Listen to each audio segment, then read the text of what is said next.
يكونن في هذه الأمة خسف وكسف ومسخ وذلك إذا شربوا الخمور واتخذوا القينات وضربوا بالمعاصي।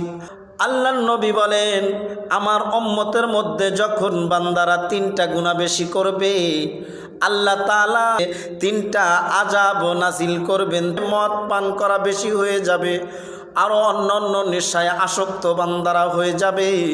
2 নম্বরে যখন গান বাজনা বাদ্যযন্ত্র, নাচ গান, ডিজে গান, বিভিন্ন গান বাজনা দিয়ে ভরে যাবে, যখন মেয়েরা অর্ধ উলঙ্গ বা বেহায়াপনা বেশি হয়ে যাবে, আল্লাহ তাআলা তিনটা আযাব বান্দাদের উপর প্রয়োগ করবেন। 1 নম্বরে এই দুনিয়ার মধ্যে মানুষের উপর ভূমিকম্প দিয়ে দিবে, জমিনটা একটু নড়াচড়া করিয়া দিবে। 2 নম্বরে আল্লাহ তাআলা শিলাবৃষ্টি নামক আযাব দিবে।